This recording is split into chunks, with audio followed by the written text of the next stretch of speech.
Hello, welcome and thank you for joining me here at home in Somerset. I'm shortly going to go out to the Clutton Flower Show, which I'm lucky enough to open every year. Before I went, there were just a couple of things I wanted to chat about that have been in the news recently that I thought might be of interest. The first is about Coinbase, a cryptocurrency business that has had its advertisement for cryptocurrency, or about its business more strictly, disallowed by the regulators, or at least by the regulations. There's a dispute as to whether this has been done formally by the Advertising Standards Agency or is merely the broadcasters implementing the code before broadcast.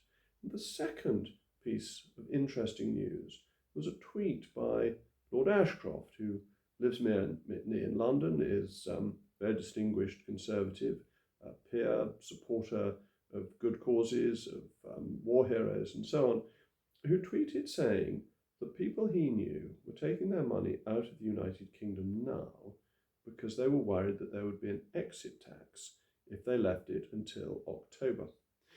And why these two things interest me is because they were broadly predicted by a book my late father wrote with Jim Davidson in the late 1990s. It's a book called The Sovereign Individual, and it argues that individuals will find that they have power and control over their own lives because of advances in technology, but that governments won't like this, that in the information age, individuals will find that they can be wherever they want, they can work wherever they want, they can live wherever they want, they can use whatever currency they want. Indeed, this book virtually predicts cryptocurrency years before it's created.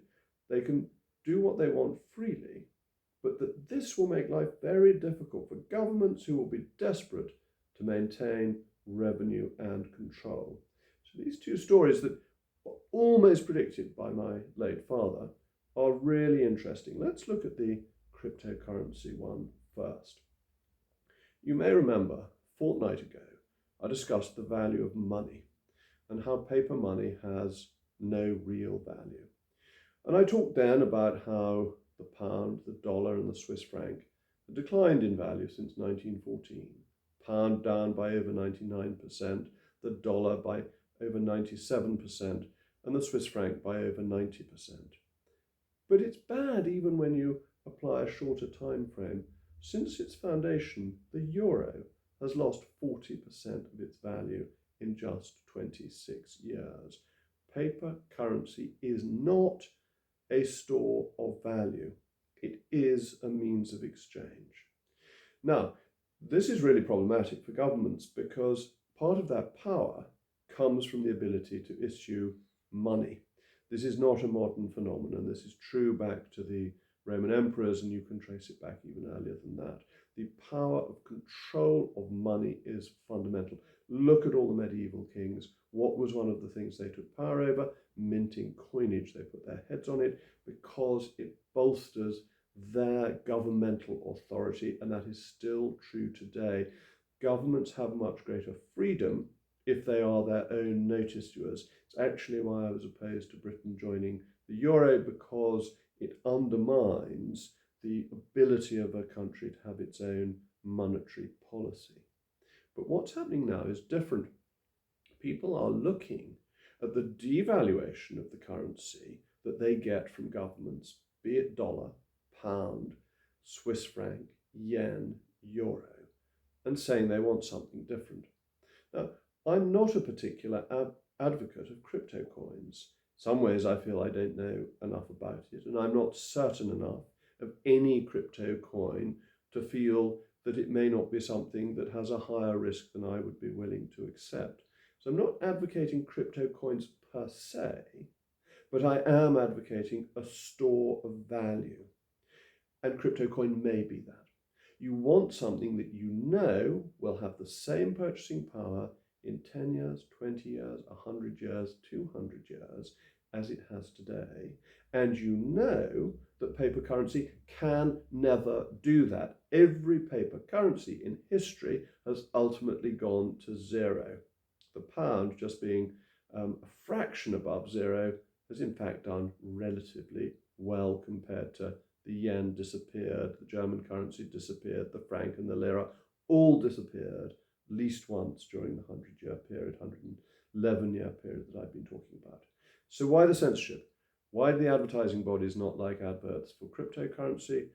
Because it is actually a threat to the monetary system that major governments have. It's really interesting that America takes a different approach and is embracing cryptocurrency, and particularly Donald Trump, who wants it to be part of the financial system, the financial strength of the United States, whilst here in the UK, a left-wing government, a socialist government, an advertising standards agency that has a strong left-wing bias, does not want cryptocurrency to be brought to people's attention.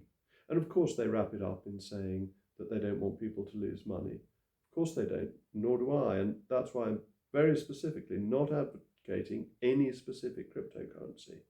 But the motivation needs to be questioned, because cryptocurrencies are an attack on the state's ability to tax through inflation. And inflation is almost the taxation that dare not speak its name. It's something that you don't know about. It happens insidiously as your money sitting in notes and coins, sitting in a bank account, earning a below inflation rate of interest that is taxed, gradually gets less and less valuable. So of course, a left-wing government would be cautious because it doesn't want individuals to have that ability to preserve their own value and not have it shaved off for the state. So the second point that I mentioned, this tweet of Lord Ashcroft, this is really interesting. This is another thing the sovereign individual talks about, how people will have the ability to move, have the ability to work anywhere. You may know I'm not that keen on working from home, but actually people can move abroad. They can work from tax havens if they want to, and the value of their work is not particularly affected by that physical location if they're making things that are essentially online. If they're making things that have a specific market, that's different, but things that are online can be made anywhere in the world, or financial services can be provided anywhere in the world. But this again threatens governments that are massively overburdened with welfare and pension commitments that they can't afford without keeping the resources of a very small number of rich people. So 1% of people in the UK pay about 30% of income tax. We know that thousands are leaving. The non-doms have broadly gone. Clever, young, enthusiastic, entrepreneurial Britons are leaving. We know that too. We know that the number of company directors leaving has gone up by over 1,000 more left in the last year than in the year before.